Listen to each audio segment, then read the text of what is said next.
Assalamualaikum warahmatullahi wabarakatuh. Waalaikumsalam warahmatullahi wabarakatuh. Betapa banyak manusia mencari dunia. Betapa banyak manusia hari-harinya mencari dunia. Dia tidak pikir mencari akhiratnya.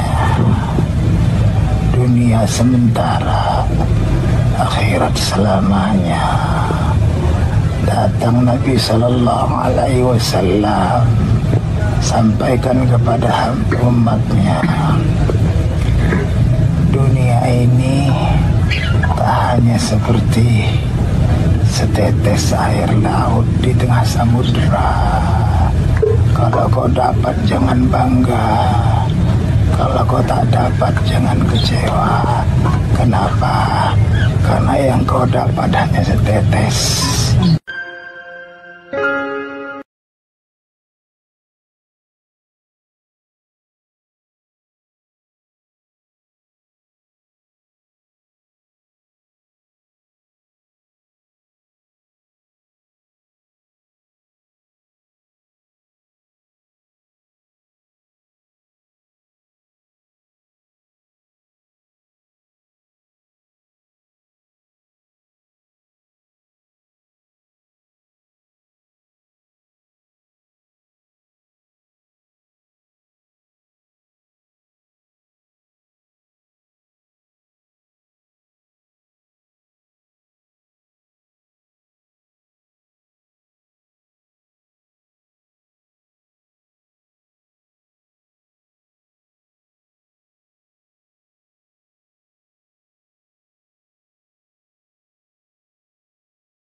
Ada tawar-menawar terhadap kezaliman siapapun dia, mau perorangan maupun penguasa. Tidak ada yang takut. Jokowi, TNI, Polri, semuanya saya bakal mati. Betul? Tidak ada yang kita takut. Orang Medan memang gitu gayanya.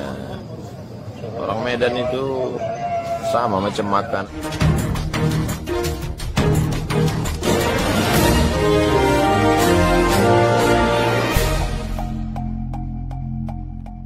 Polisi membantah melakukan penyiksaan terhadap Ustadz Mahir At-Twailibi alias Sony Eranata yang meninggal dunia di rumah tahanan Bareskrim Mabes Polri, Jakarta Selatan, Senin malam 8 Februari 2021. Enggak benar kalau disiksa. Almarhum meninggal pukul 19.30 waktu Indonesia Barat, kata Kabag Penum Divisi Humas Polri Kombes Ahmad Ramadan kepada medcom.id Senin 8 Februari 2021. Namun demikian, belum diketahui pasti penyakit yang menyebabkan Ustadz Mahir meninggal. Nanti pihak dokter saja yang menjelaskan, ujar Ramadan, sebagaimana dilansir oleh medcom.id. Kabar meninggalnya Ustadz Mahir pertama kali diketahui dari status WhatsApp salah satu kuasa hukum Habib Rizik Syihab, Aziz Yanwar. Status Aziz itu di-capture lalu tersebar di media sosial WhatsApp. Kabar meninggalnya Ustadz Mahir ini juga dibenarkan oleh kuasa hukumnya Juju Purwantoro. Namun Juju juga belum menyebutkan penyakit yang diderita oleh kliennya. Terakhir, Juju mengatakan Mahir mengidap penyakit lambung dan ingin rujuk ke Rumah Sakit Umi Bogor, Jawa Barat. Lantas, siapakah Ustadz Mahir At-Twailibi? Berikut adalah profil dari Ustadz Mahir At-Twailibi. Ustadz Mahir lahir di Medan pada tanggal 14 Juli 1992 dengan nama Sony Eranata. Ia merupakan anak bungsu dari 3 bersaudara. Nama Mahir At-Twailibi diperoleh dari gurunya saat ia menjadi santri. Julukan tersebut didapatkan karena lantunan suaranya saat membaca Al-Quran mirip dengan suara Syekh Mahir Al-Mu'aikli. Ya ayyuhalladzina amanu taqullaha haqqa tuqatih wa la tamutunna illa wa antum muslimun. Ustadz Mahir dikenal sebagai pendakwah kondang di Indonesia. Publik mengenal Ustadz Mahir sebagai pendakwah yang keras namun humoris. Meski besar di Medan, Sumatera Utara, Ustadz Mahir memilih untuk tinggal di Bogor bersama keluarga kecilnya. Ustadz Mahir memutuskan untuk berdakwah melalui berbagai aplikasi sosial media seperti Instagram, Twitter, YouTube, hingga TikTok.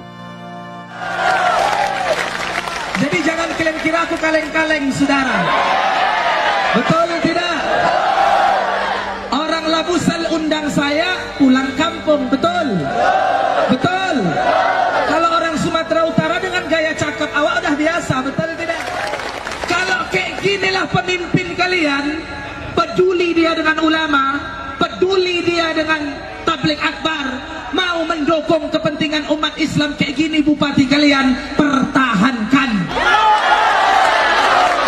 Tapi kalau pemimpin kalian, bupati kalian anti agama, anti ulama, benci syariat Islam, lengserkan. Dengan gaya bahasa ceramah yang dinilai cukup kasar oleh sebagian orang, ceramah Ustadz Mahir menjadi pro dan kontra.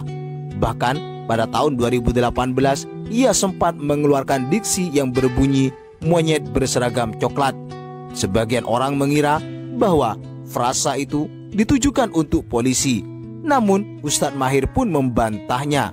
Ustadz Mahir menyebut bahwa yang berseragam coklat tidak hanya polisi, namun pegawai negeri sipil, pramuka juga menggunakan seragam coklat.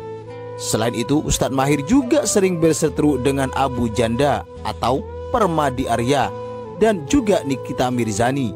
Jahil itu ada dua, ada jahil basit, ada jahil murakkab. Jahil basit orang yang tolol tapi sadar akan ketololannya. Jahil murakkab orang yang tolol tapi nggak sadar akan ketololannya, seperti Abu Janda Al-Bollywood itu. Puncaknya pada 3 Desember 2020 lalu, Ustadz Mahir ditangkap Bareskrim Polri di kediamannya dengan jeratan Undang-Undang ITE atas tuduhan penghinaan pada tokoh Nahdlatul Ulama atau NU, Habib Lutfi bin Yahya. Saya banyak diminta untuk memberikan respon dan tanggapan terhadap Ustadz Mahir At-Twailibi yang menghina Habibana, Syekhina wa Murabbi Ruhina Habib Lutfi bin Yahya Pekalongan. Lelaki yang bernama asli Sony Eranata itu ditangkap penyidik Direktorat Tindak Pidana Cyber Bareskrim Polri di rumahnya di Kelurahan Kedung Badak, Kecamatan Tanah Serial, Kota Bogor, Jawa Barat pada Kamis 3 Desember 2020 pukul 4.00 waktu Indonesia Barat.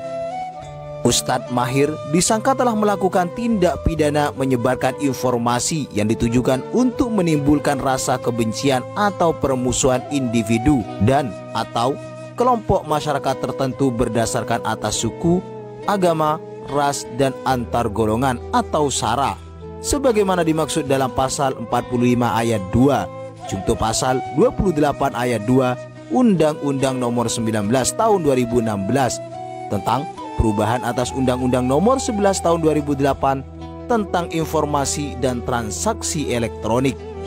Pada tanggal 21 Januari, Ustadz Mahir diketahui sedang sakit dan dilarikan ke RS Polri. Namun naas pada Senin 8 Februari 2021 nyawa Ustadz Mahir tak tertolong. Ustadz Mahir dinyatakan meninggal dunia. Beberapa orang mengucapkan bela sungkawa atas meninggalnya Ustadz Mahir At-Tuwailibi. Nikita Mirzani yang sebelumnya berseteru turut mendoakan Ustadz Mahir melalui akun Instagramnya. Termasuk juga Ustadz Abdus Somad yang beberapa kali berceramah bersama Ustadz Mahir ini. Setidaknya Ustadz Abdus Somad pernah menjelaskan seperti apa sosok Ustadz Mahir. Berikut penjelasan UAS saat berada di Mekah. Ada orang bertanya ke saya, apa pendapat Ustadz tentang Ustadz Mahir At-Tuwailibi. Jadi Ustadz Mahir saya lihat bacaannya banyak, nulisnya tajam, dan peduli dia dengan kita, peduli dengan keadaan. Tapi orangnya kasar Pak Ustadz, ada juga yang bilang begitu. Orang Medan memang gitu gayanya. Orang Medan itu sama macam makanannya. Begitu sebelum masuk, begitu juga setelah keluar. Begitu di luar, begitu juga di dalam. Macam daun ubi tumbuh. Jadi sebetulnya bunyinya aja begitu, tapi hatinya baik. Saya tahu. Saya sekolah di Medan. Mudah-mudahan dipanjangkan Allah umurnya, sehatkan Allah badannya, anaknya dijadikan Allah menghafal Al-Quran, mujahid fisabilillah. Dan yang paling penting istiqomah, mati dalam keadaan husnul khatimah. Sallallahu alaihi wasallam Muhammad wa ala alihi wasallam. Assalamualaikum warahmatullahi wabarakatuh.